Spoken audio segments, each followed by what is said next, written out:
Mr. Welch, what is your full name? Franklin Eugene Welch. And when were you born, Mr. Welch? June 27th, 1919. And where were you born? Clearfield, Pennsylvania. All right, well, let's jump right into it. What is your first memory of your service with the military? That would be whenever I read in a local newspaper about joining the Pennsylvania National Guard and get your year of service in a year. And I wanted to go to college and be a teacher of history and geography. So I went to my dad and I told him that I was thinking very seriously of it. And he didn't encourage me or discourage me, but he said, be careful because you can't always believe what you read or hear. And I said, well, I'm going to do it and get it over with. Because I had no idea how immense this world affair was. So I signed up and off we went to the National Guard. We trained a little bit at our local armory in the town that I lived in. And probably right after Christmas we were shipped down south to Mississippi, Camp Shelby. And we did our basic training there in Camp Shelby, and it wasn't like basic training. It was very early in the mobilization period, and it wasn't like the regular infantry where you did close order drill and this and that. They concentrated mostly on teaching us communications and the art of artillery and the technical things about it. But the only thing really military we did was inspections, hikes, and we would go out on practice, what we call practice runs, and take the guns out. But in the first year or so, we really never fired them. We just set them up and aimed them and learned how to use the aiming circles and things like that. But I was in the communication section. I wasn't in the gun crews. And I was mostly trained on the main lines and how you communicated from your observation post right back to the gun crews themselves. And that was the job I had.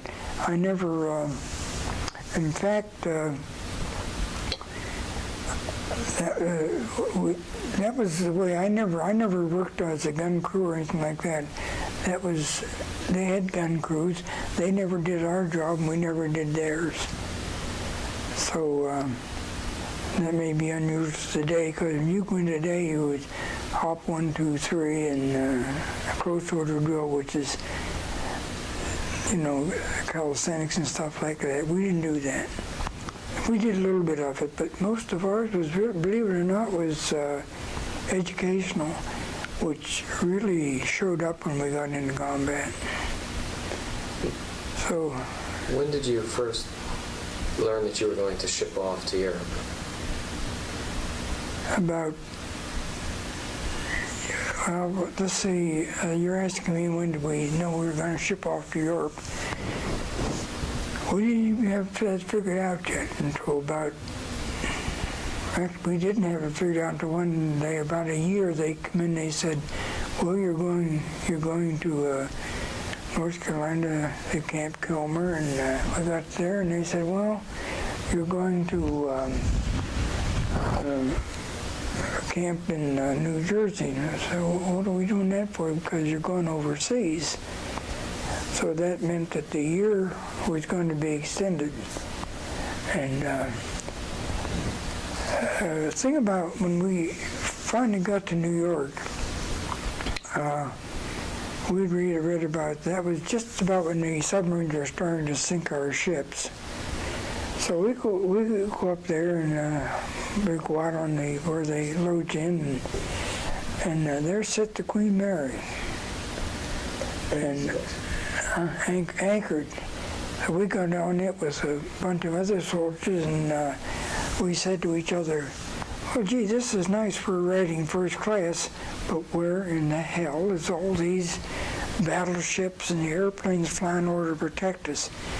There was one airplane circled us as we left that harbor, and we couldn't believe it. But we found out later on that ship could go 45 miles an hour. It was fast and it would zigzag, and you couldn't get a sight on it. If you got in front of it, it would be zigging away from you. So we went out of 3 miles out of the harbor of New York City, clear over to Scotland with no escort. And that was the first surprise. When we got to Scotland, they had, I think it was Cap Flo, the name of the town, and us there, and took us over to Ireland. And in Ireland, what we did mostly was, as I see it now, we were used as propaganda, because we were young kids and this and that, and there again, they put us in little towns because, how to say this, we were good kids, come from good families, and were gentlemen, and so they made sure that we got into towns. And in Ireland, that was where the first P-38s that were ever taken out of this country. They took them over to an airfield, and we, with security for them, we protected them. But I always thought when I was in Ireland, he used to sing, because I am Scot-Irish, and I always thought that the Irish were fantastic people. So when I got there, I thought, well, you know, it's beautiful and this and that. And I found out that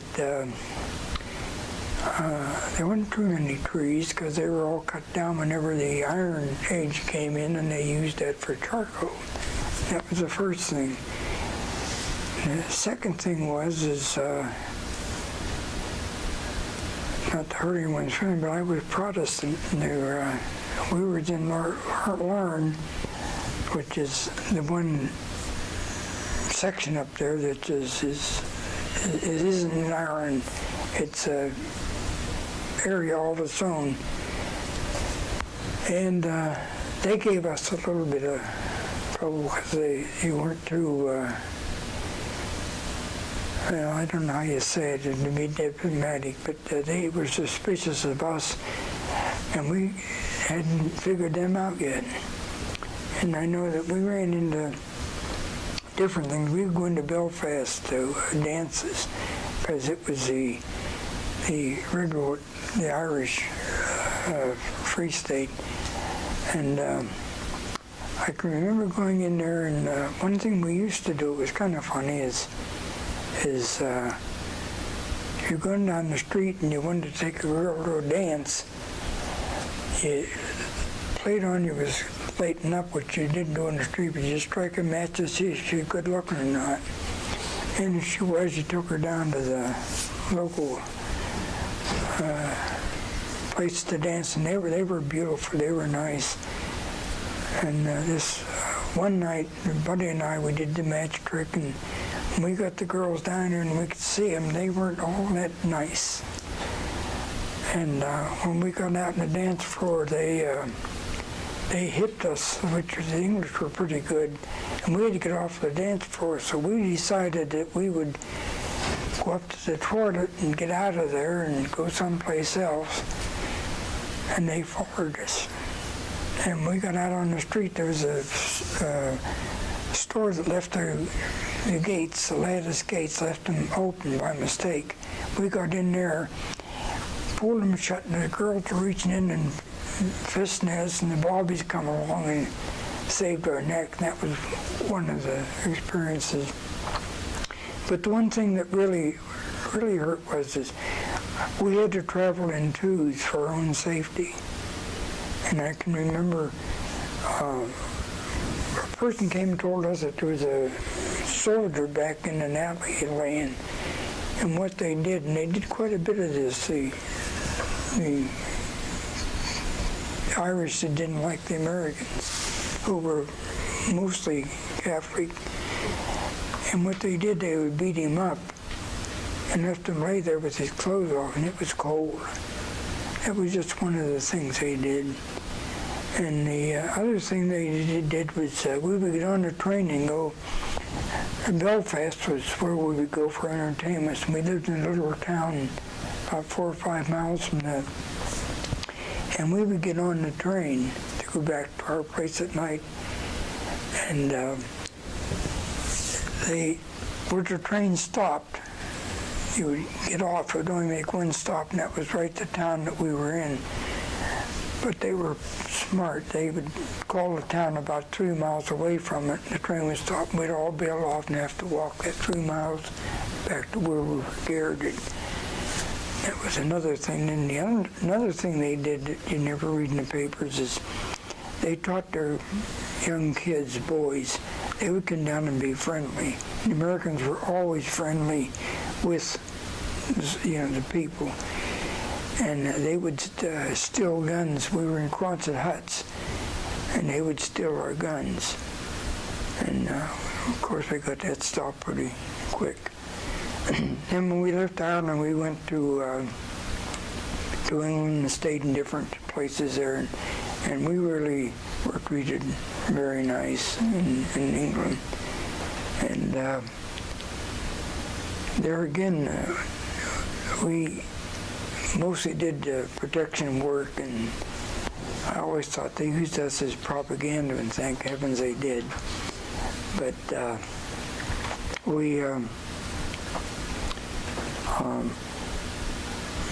they kept us in small towns there. And one thing that, I don't know if you've ever heard of the book Wuthering Heights, the movie.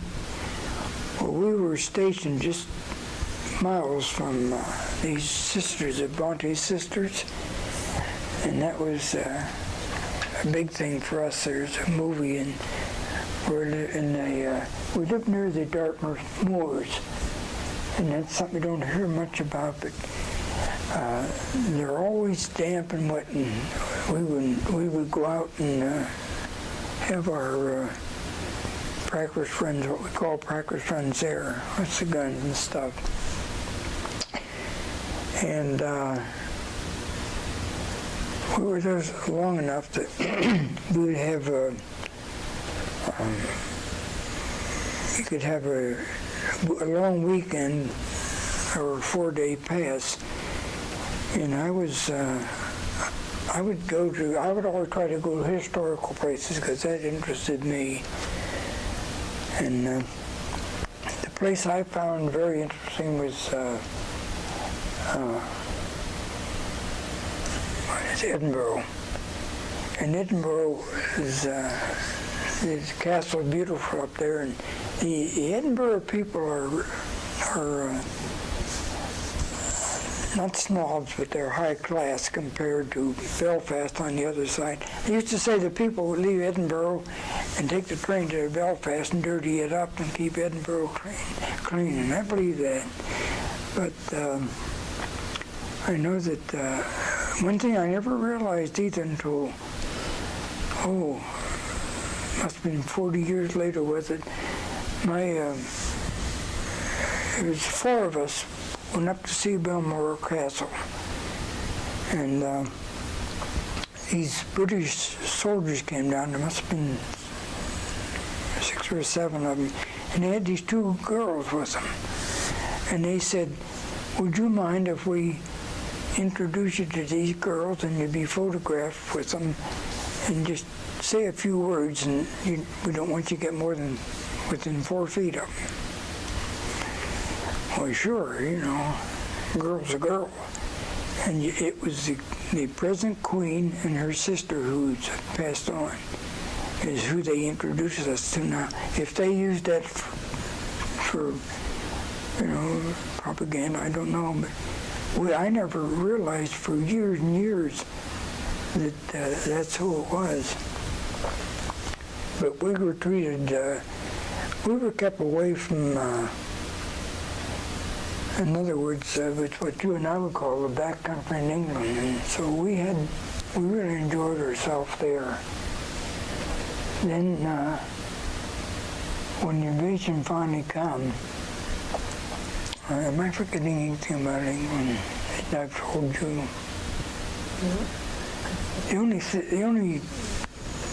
I had my first close call in England when I went down to London to get a train to Belfast, and we were strafed by a German airplane, which was unusual because that usually didn't happen. But we went, when we got ready for the invasion, we went down to the, it's in one of these books, in the Falmouth, I think it was, and they got on an LST, which is a landing ship tank, and that's a big affair. And another thing that I don't know if the average person is subject to, they take the infantry, which is an LCI, and it's a smaller boat and or vessel, and it goes in on the beach just like we did, but it has troops in it, and they pour out of it. But we were in this LST is a big one, where we took our gun and our tractors and all of our equipment all in the boat together. But most of those LSTs had a hospital in the back of them. So whenever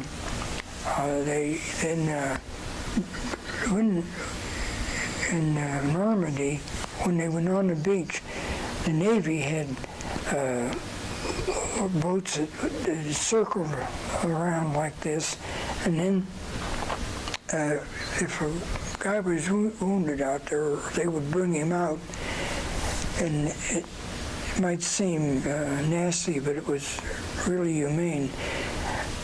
This doctor would be here, and there'd be a couple of GIs here, sailors, and they would pick him up, and the doctor would do a quick check. And if they thought they could save him, they put him in the boat. If not, they left him go. Now that may sound bad, but that was wonderful, because there was a lot of people who would made it. And listen to those who could make it. Didn't.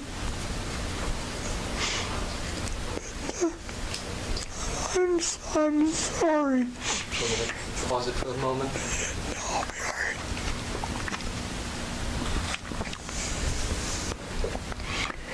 But, are you ready? But then when we got on the beach, and I like to tell you things that you don't see in the History Channel.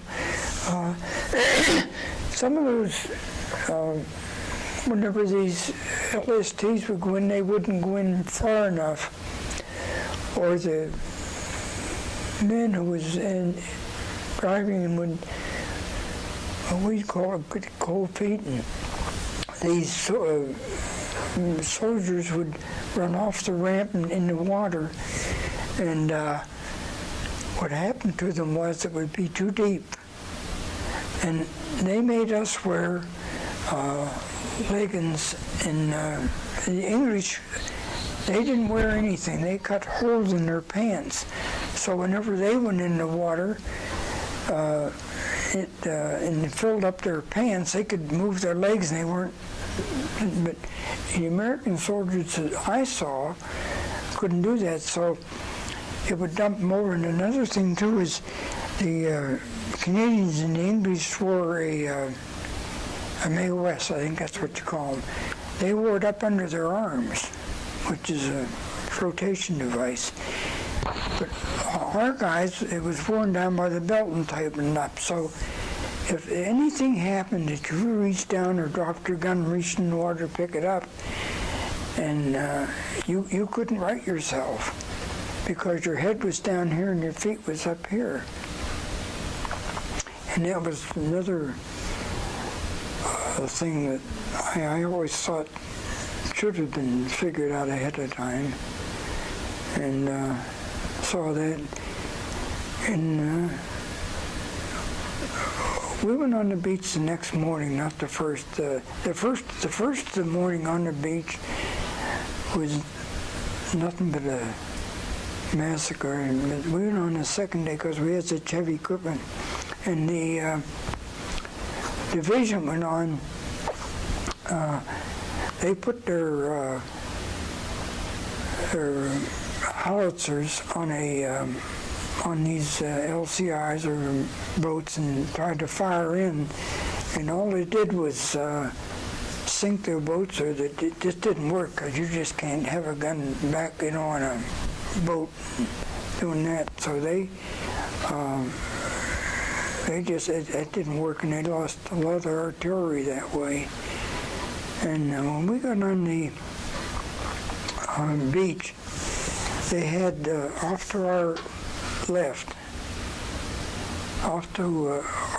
was rows of GIs piled up who had been killed, and that was one of the first things that affected me when I saw that. And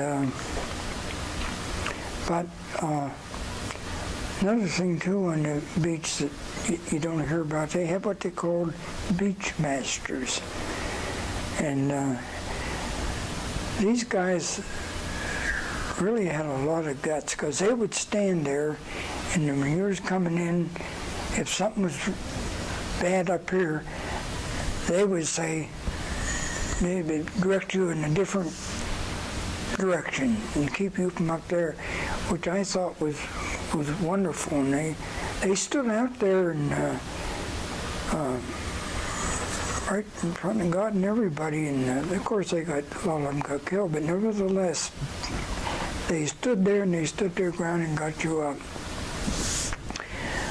First, when we went in, I think all the further we got in was 3 miles.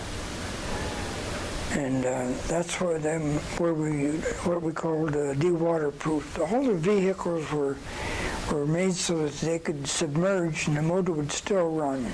They had tubes running up.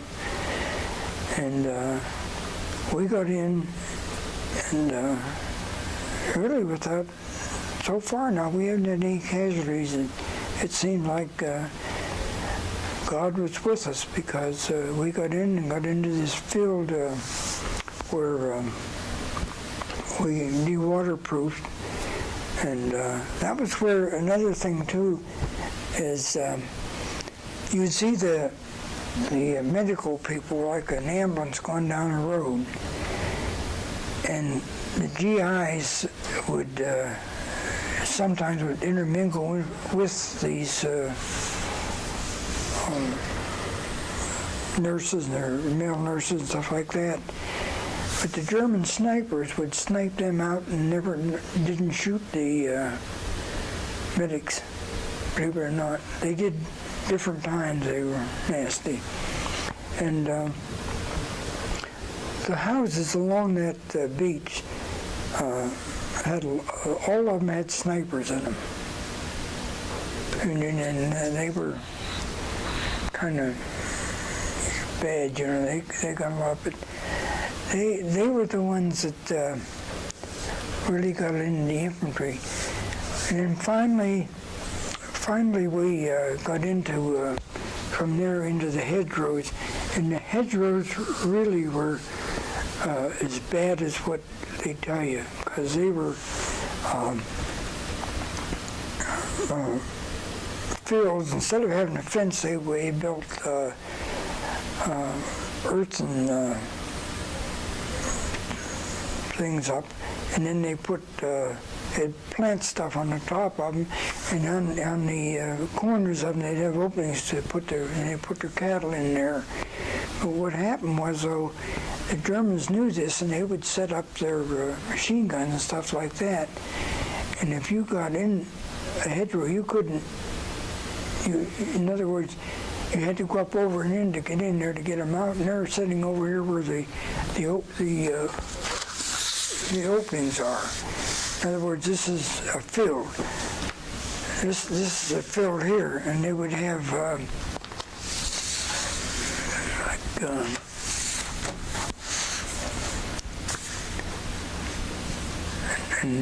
this is, they would bring their cattle in here, and this was all open, and they would put them in the field. Whenever the combat came by, you can see what happened. If you couldn't get them out of here, they could get you anytime they came over, and that was kind of bad. And but they run them out of the hedgerows, and then the rest was just slow battle till we got into Paris. And we were the only outfit that was in there. They had a big parade in Paris when they got there, and we were the only heavy artillery outfit to be in that parade. But what they didn't tell you was that they took different troops, a lot of troops like our big guns and tractors, paraded down the main thing there in Paris, the main street, and there's a big arch there.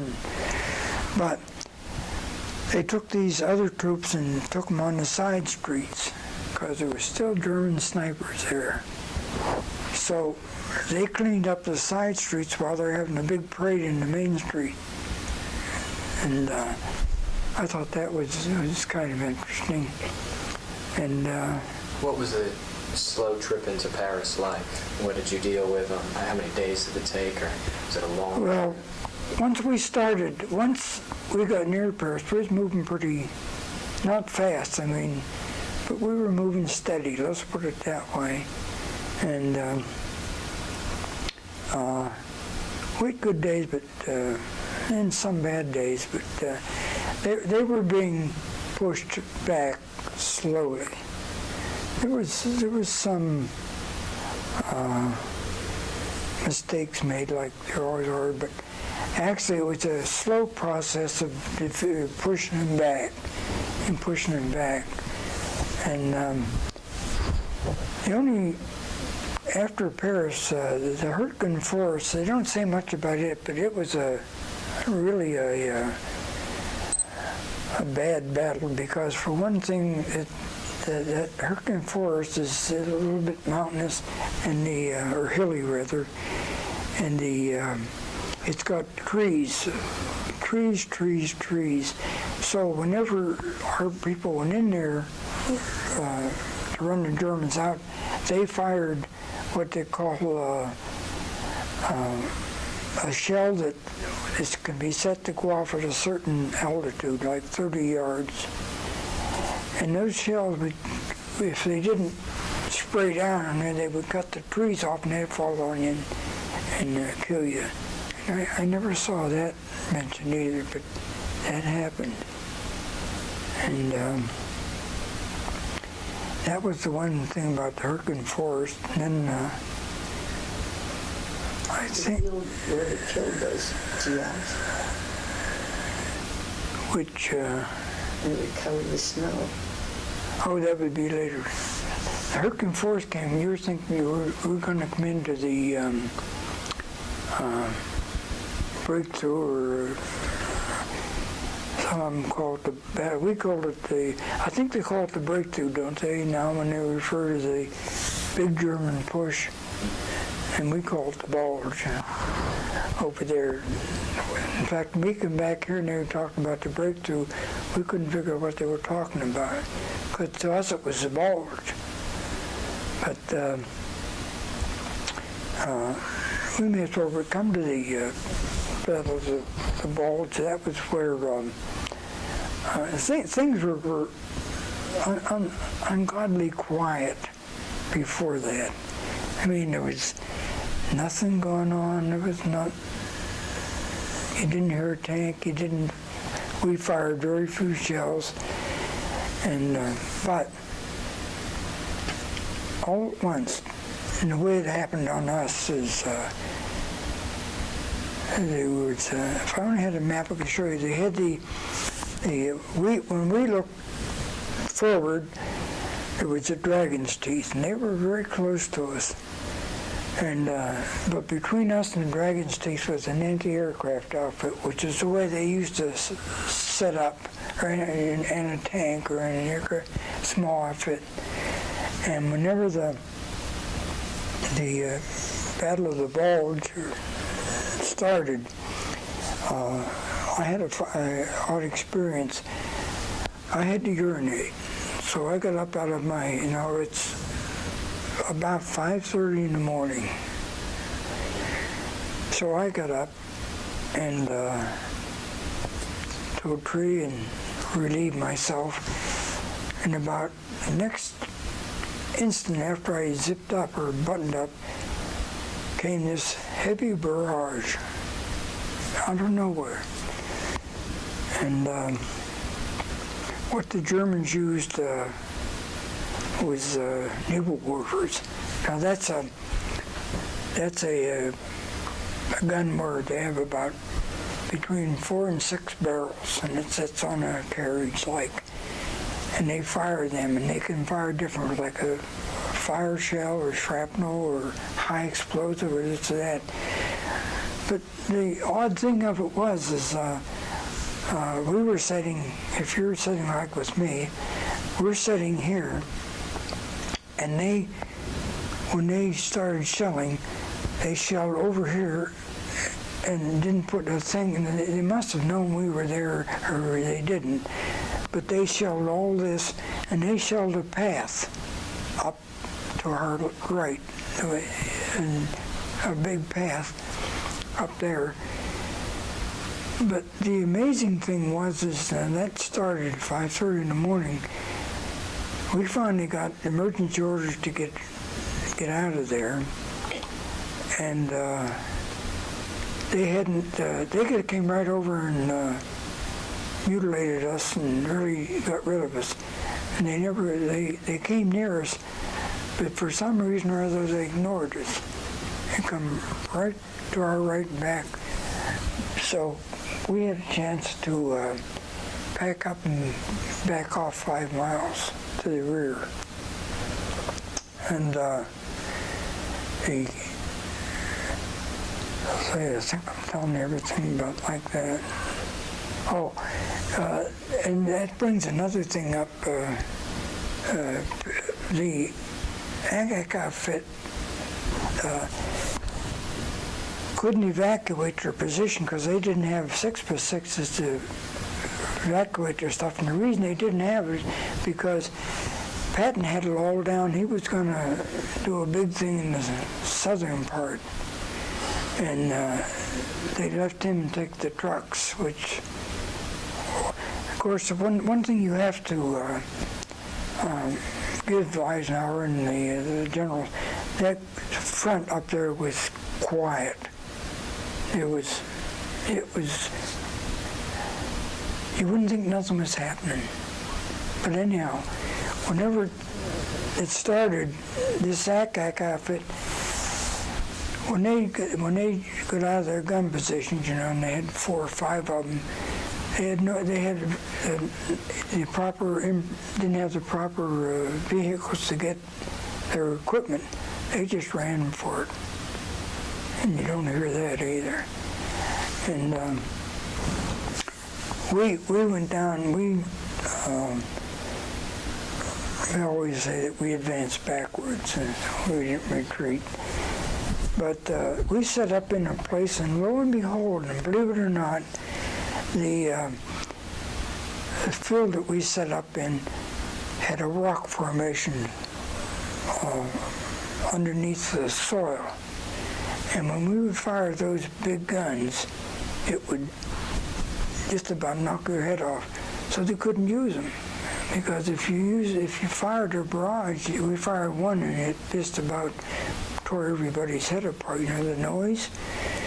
So they got us out of there and took us to another position. And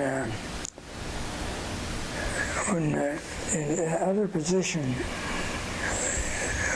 when, of course, you probably suspicion I'm not a, what's his name, a Patton fan. But whenever he turned, which was a good maneuver, can't take it away from him, and brought all those up. A lot of those were trucks that he had taken from the First Army in Kings. But with our long toms, which would fire 19 miles, we fired into Bastogne and opened it up for him. And I'll tell you another thing too, it's amazing. Our observation was told to be careful not to direct any fire into the electric plant that made lights for the town. So that was Bastogne, but I'll tell you, we didn't know what was going on until things, and they really didn't tell us, although God, there was Germans all over the place, and it's one thing where the average American soldier, I mean, everybody did their job, but the average GI, the PV, the private, did a fantastic job.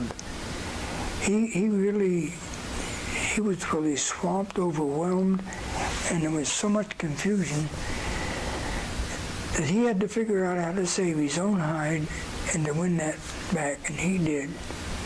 It wasn't the generals, and it wasn't to an extent, but I mean, it wasn't the officers and this and that making smart decisions. It was those GIs, fighting, and a lot of them fought in little groups by themselves, and they're just to be admired. It's all because, and a lot of them were new. A lot of them were taken out of Paris,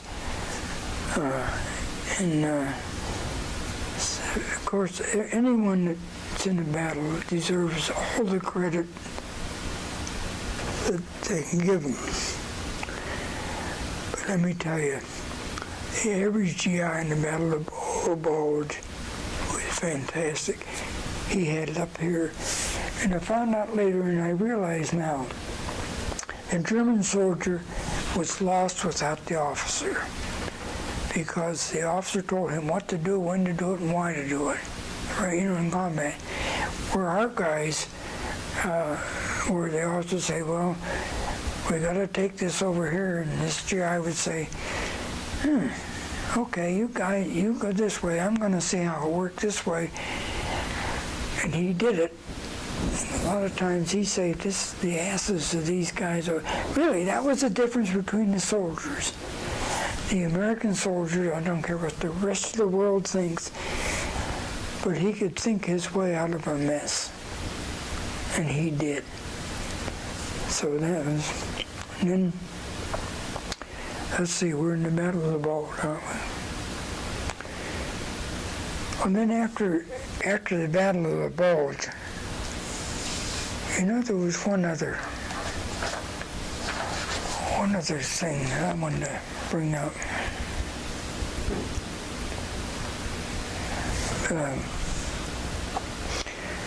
Of course, things started going against the Germans. But one of the big mistakes is, if you ever hear the name Falaise Argentine, now there are two towns in France, and I can remember the Germans, in other words, it'd be Falaise Argentine here, and there's a road that goes here. The Germans were here, and they were really could have been encircled and captured. And for some reason or other, they didn't do it. But I can remember that night, though, our big guns with these big tractors, it was at night, and you could see the exhaust flames, a big circle of them for miles, and that we went across the top of that Falaise Argentine, and that if they would have only attacked, and of course, we're not all perfect. They could have really hurt him then, you know. But, see, I think we went from there and we went to the Rhine River. And Regensburg was another experience. In Regensburg, they had an aircraft, it's either a factory or thing where they would open up a big lid-like, and these airplanes could fly out. And they were doing this, but these P-38s, which is a monstrously big plane, and when we got to the Rhine River, they came in there and they discovered this. And when they opened up that one time, about 4 planes got out, and the next time they opened up, these P-38s were waiting on them, and they flipped the shells right in there, and bombs right in the thing, and eliminated that. But when we crossed the Rhine,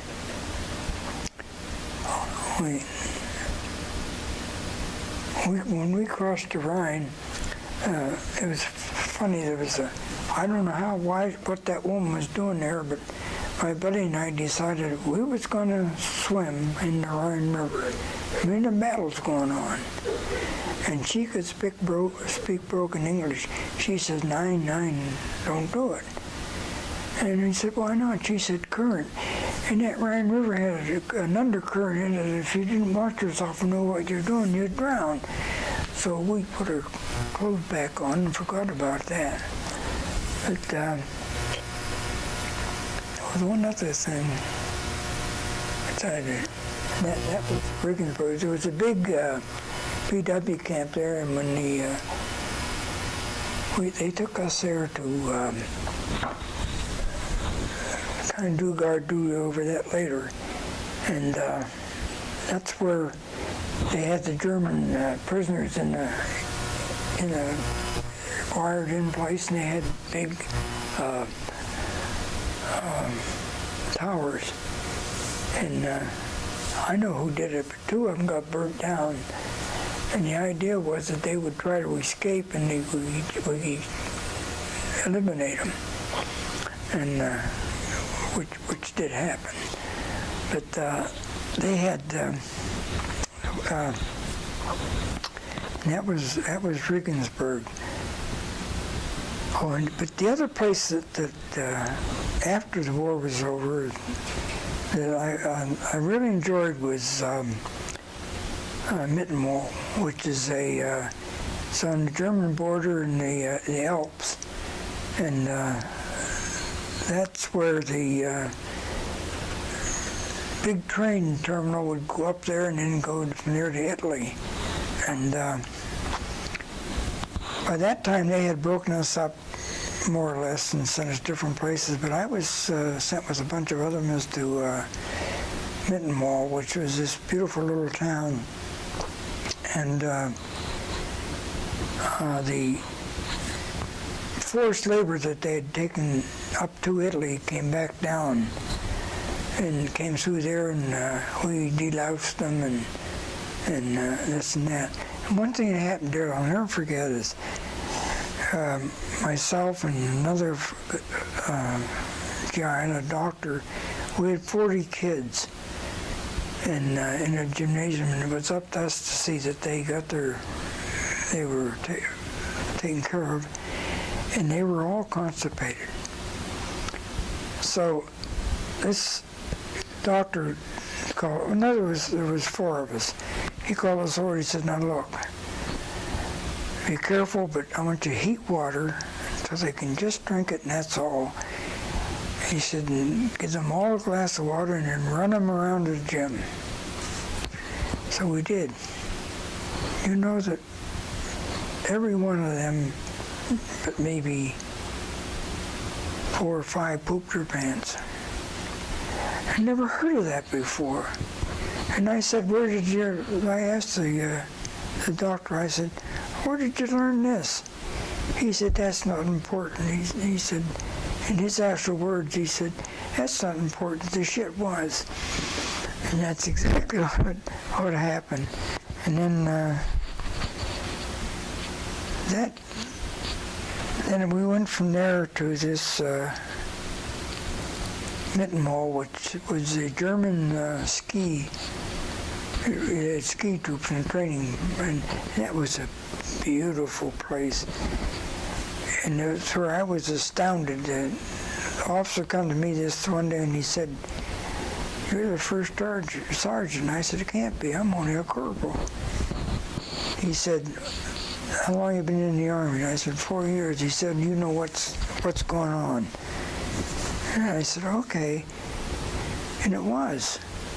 I mean, I was the one that did work as a first sergeant. But it was easy though, because you did it the way that was easier for you, and But what it was is, we lived on barracks on this side of the river that went through, but all these refugees lived on the other side. And there was a little bit of trouble, but I mean, when you put men and women together in the same room, in the same places, things start to flow, and then from there, one thing in Regensburg, our original outfit went there to guard prisoners, and they had to take us out of there because we were so damn mean. They said that, well, if you've got going on 5 years and you're a veteran, you don't have any pity at all for a German soldier, so they figured they better get us out of there because they didn't want to. I mean, we went down into Mittenwald town and got a hold of the mayor and told him we wanted enough silverware, dishes and knives, forks and spoons to feed 24 men. And we gave them, I think it was 5 hours to get it.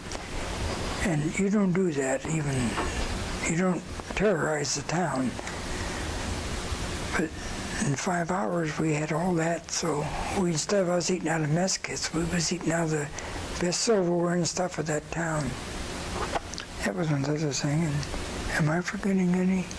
Breakfast garden. No, oh my gosh. Okay, the war's over. And we heard about this Bertus garden, and we asked the, I'll show you these ones. You can actually, if you'd like to talk about them on the tape, feel free. Okay, we use that. Where's that? Here. I'll just show you the map now. This, I'm sorry I don't have the, but this is Hitler's hideaway in Austria. And we went up there to visit that, and that is really something. Now, why they didn't make I don't know if they did or not, but this should have been covered completely for history, because it was nothing but a super deluxe sex haven. And they had barracks for soldiers, and all these guys, like his subordinates. There's a road, and it's this road here, but down here was Hess and all of them had their own cottages. They had troops there, kitchens, and it was something else. Look at that. And would you get those? Yeah.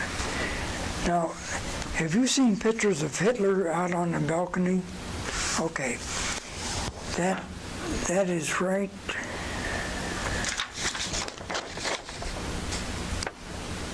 Let's see. Oh, okay.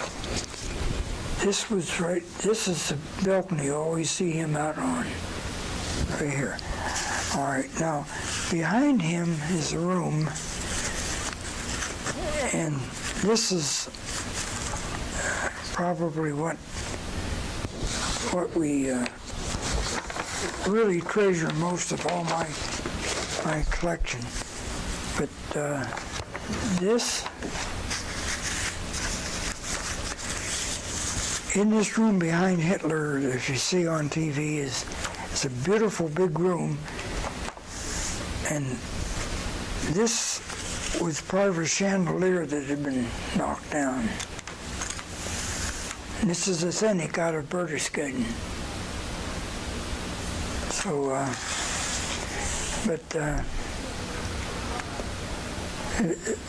the other thing that really is more of the Pennsylvania expression, sticks in my craw, is I send a lot of stuff home, and there's about 400 pieces of this, and I kept this with me all the time, but I sent 4 or 5 more pieces home in the mail. And you know, I heard from 2 different people I met over there. The Postal Service in Paris stole 90% of all the stuff we sent home. What they would do, they would put the address that they wanted sent to, and they didn't even change the return address, you know, put theirs. And a lot of this stuff went to the, would go to their home. But this is one they didn't get. I'm kind of careful this. We make sure we get this. But that's where that's from. You can see you've got a small photograph there. This little one. Oh, I have other. Oh, all right, now. Let's see. I don't want to mislead you at all.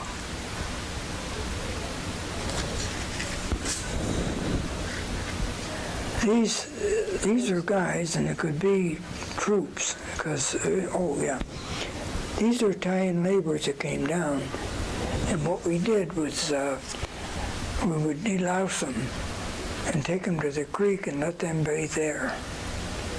And that's what that is. Now, oh, and this I took out of a, you put those back in and I take them out.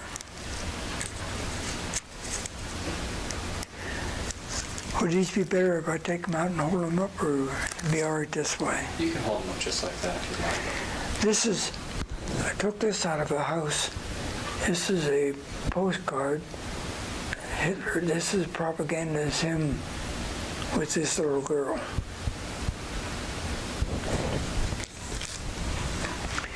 Okay, I'll tell you what else. Let's see, now I got you up to Mittenwald, where the Italian people were repatriated back down to Italy. So I think what we can do now is get some things.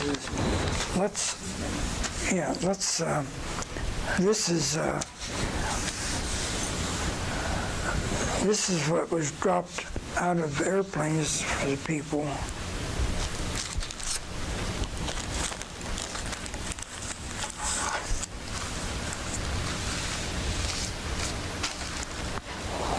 Is there any more like this, Jim?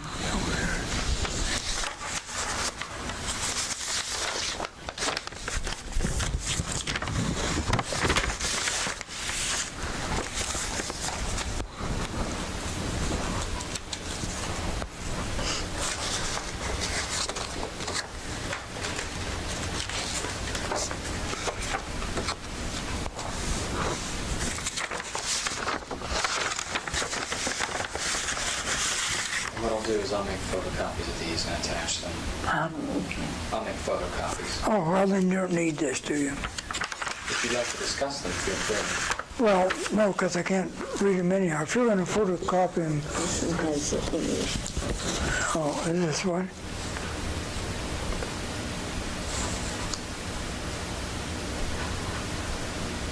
Well, if he's going to copy these, and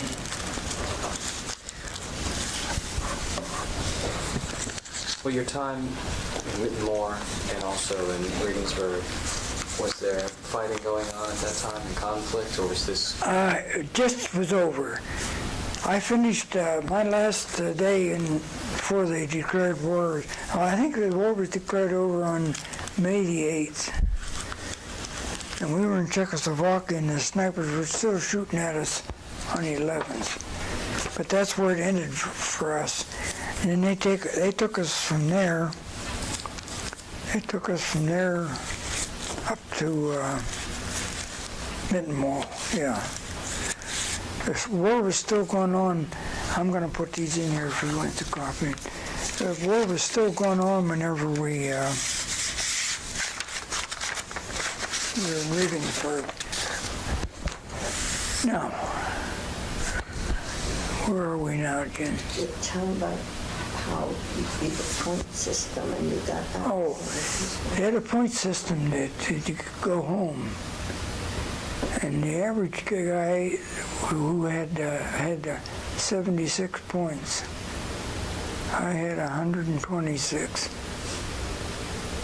Because we didn't, the only thing I wish I had bought and we got messed up was I got 9 medals.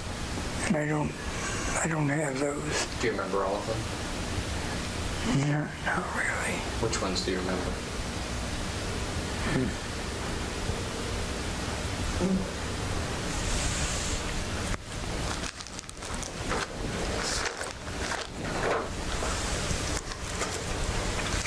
But I'll tell you one. Oh, Jim knows.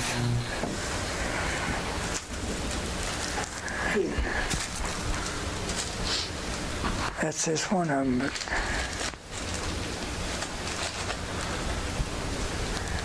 you give me that. I don't want to separate them. This is 3 of them here. I've got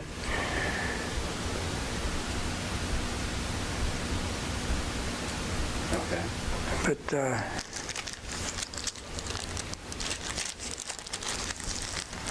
now. And how you flew home over the Amazon. Oh, when they finally decided that we had enough points, they flew us home. What they did with several of us from the same, that had so many points in the same town, was they took us by train to Marseille, France. And there we got on bombers. The bombers flew us to Africa.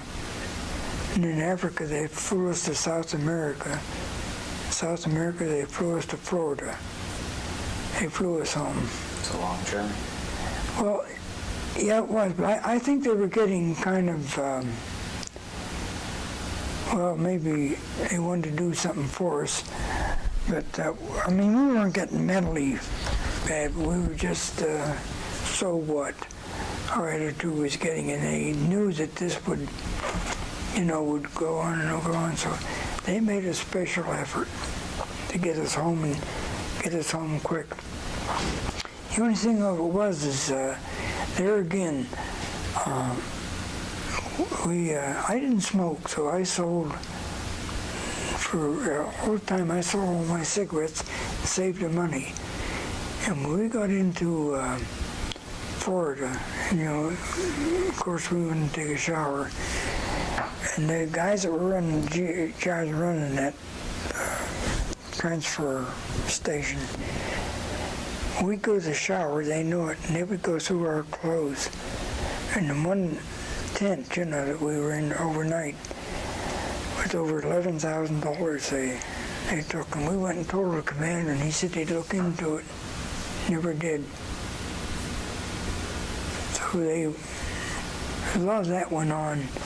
It was never really looked into. When we got into Pennsylvania, and we asked to see the commander there, and we told him what happened, and he said he would look into it, but we never heard anything about it. That was just another,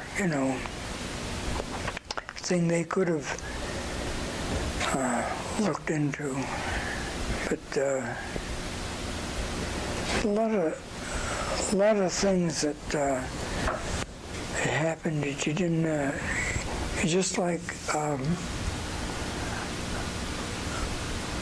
the Red Cross. They catered to the officers over there. And not so much in England, because down in my kid brother was in India, and my other brother was in Africa. And boy, you say Red Cross to them, and they're ready to fight. They hated them because their main thing was the officers. And I think if you talk to some of the people now, you'll get that again. And that's why the older people, when you talk Red Cross, they're kind of hesitant. That's why. They didn't have a good history over there. The English Mafia, which is donuts and stuff, wonderful, wonderful people. Now, I was enjoying this. What else? What little things do you remember about being out in the field on a day-to-day basis? You mean in combat? Sure. Okay, let me tell you. One of them was us standing, and it was one day that some days you set a place for a day till they would place you. And I'm standing in this field, and I thought I was as safe as if I was back home in the backyard. And they fired one incendiary grenade or shell over, landed about 20 yards behind me, and all it did was catch my jacket on fire. I couldn't believe that. And the other one was... oh, yeah. The saddest thing that happened to me, and I think in the war, is Bill Money. There's three of us grew up together, Bill Money, Frank Long, and myself in the same town. I mean, we're talking about, Snook said 10, didn't he? 10 years old. And Bill was one of these people who, he was just as close to being perfect as could be. Everybody really loved him, and he was in charge of the gas masks and stuff like that in our outfit. But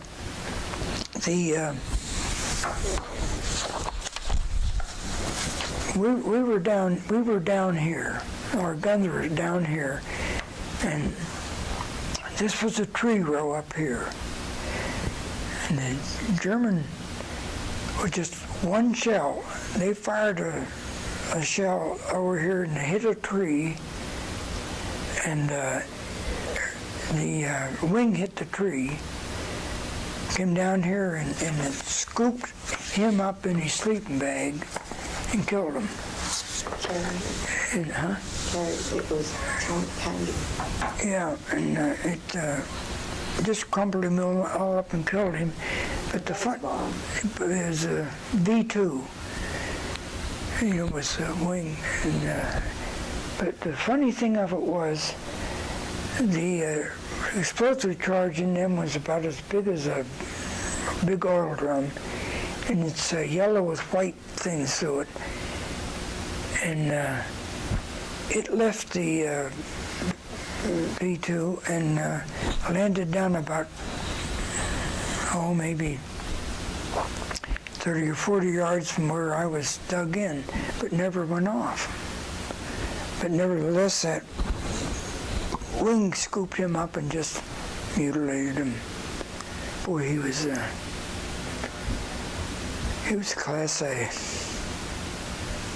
Did you find yourself making relationships with the guys that you were in service with, or did you try and distance yourself from them? Oh no. We in the National Guard, now I'm talking about at least five different groups, like a battalion. What you have is You have a battalion, and you have 4 firing batteries, you have a service battery, and a medical.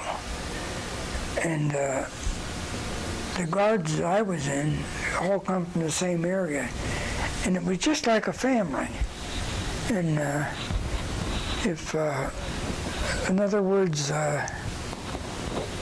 if you was in my outfit or in this group at all, you couldn't do any wrong. And they were kids out of high school, you know, and they come from good families and a good town and the old stuff. And and another thing too that they did, it was the experience when they built us up to strength. The first group they brought in were from Pennsylvania, which wasn't very far from us. Got along beautiful. But the big surprise was they said we needed 10 or 11 recruits, you know, to put us up to full strength. So, and they brought them all in from around Tennessee and you know, rednecks to us. And we thought, oh boy. I mean, and they came in, and you know, that we just loved them. They were something else, you know. And it was funny. I still remember some of them. They were, in other words, you know what they did that was interesting to us is we're sitting in the tent one day, and we're trying to figure out what we're going to get her mother or girlfriend for Christmas. And this one guy says, well, if you don't mind, guys, I'm going to get my girlfriend some unmentionables. Well, what is an unmentionables? Panties, brassiere, and socks, you know. And it was that kind of thing that taught us. And, but they were nice. Was there anything here you'd like to show the camera? I know our tape, unfortunately, is running. Okay. Well, let's do it. Let's do it real fast. Jen, you want to take?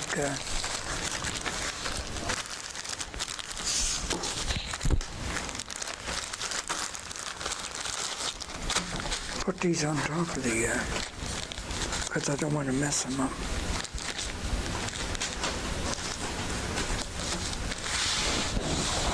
Oh, hey, hon, put them on top. I don't want to lose the...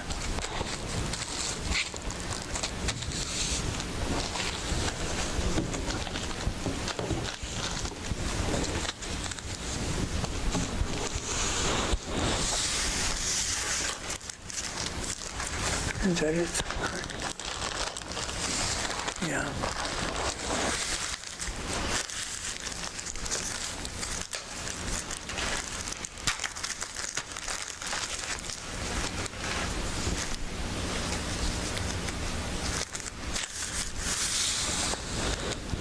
What do these come out of?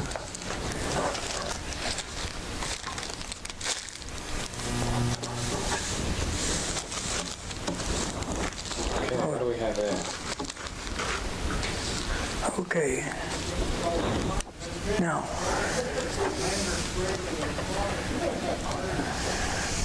this would be the First Army. Okay. And this is the 5th Corps, which I was in. This is German epaulets on their thing. This is a band that they, if you worked in a factory and you were a boss, you had this. Now these are all off of different uniforms, off of different soldiers. And this is a emblem if you worked in a factory and you were a boss. And of course, this is a emblem of your rank. And this is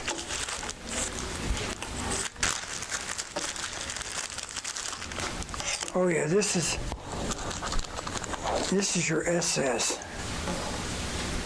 right here. And this is the toilets.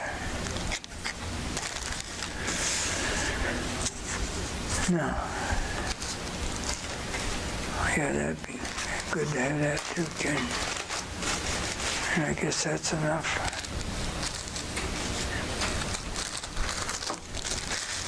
And this is, if you were special, you had the Adolf Hitler.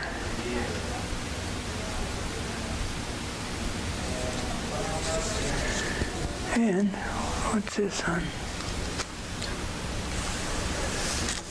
Yeah, that's, and this is the original email that I wrote Mother and Dad a letter. All right, well, we'll photocopy that as well. Okay. This is your draft thing. This is the draft thing. What this is? Oh yeah, this is the. You wanted to know when I went into the Army. This is it right here. So, oh, and this is an original dog tag. They're square now.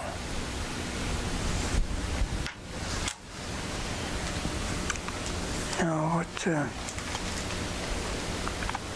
I don't know if you want to take these. These are the Holocaust pictures. Sure, absolutely. Are these things that you took when you were there, or No, most of these. gathered since? Most of these people owned them to me out of their houses.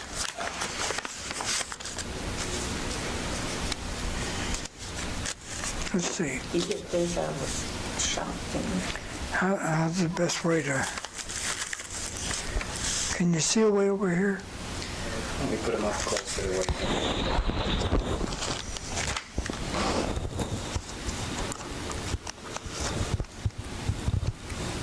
And we'll photocopy them as well. They're damaged from a street fire in Buffalo. We have them stored.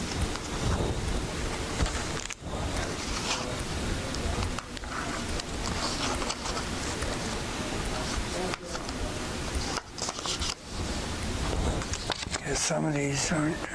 You can remember where they go, can't you, Jen, the backs?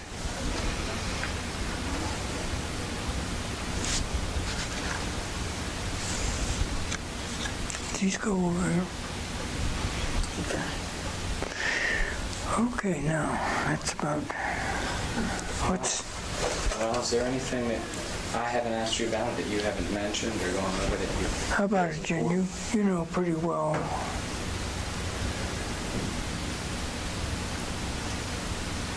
Well, just the humorous stories of where you were in a truck and the Germans had rolled out.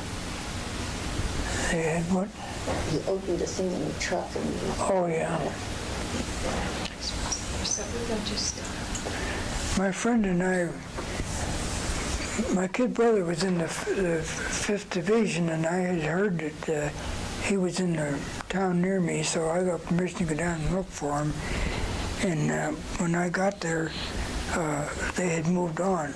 But this little town, I always check things out. And I'm in this German communications truck, which they had abandoned. And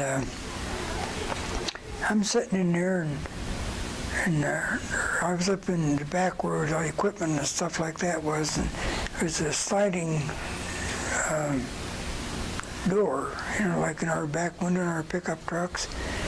And I slid that open, and the guy, it was big enough that his head and shoulders just flew out and dang near in my arms. And that, the only other thing I can tell you is I got shot at twice with a sniper, and that's one thing why I think being small saved my life. It was a field like this, and up here was a pagoda. Is that what you call those little things? Dumbbell. He fired up there, and I'm down here, and it hit my helmet and turned it around. I had hair then. Turned it around. That was one of them, and the other one, Oh, your foot. oh, that was shrapnel, yeah. Oh, and when I was talking about those newborn orphans, there was only one piece of shrapnel came down from the top and got caught in my foot. But I was going to go up to the medics, but our medics took a direct hit and it just eliminated him. And that was the one bad thing. But other than that, I know I'm forgetting. That's why I have her, because I tell her these things so we can remember. And that's why this recording will be valuable. Yeah. So, I thank you very Okay, much. dope.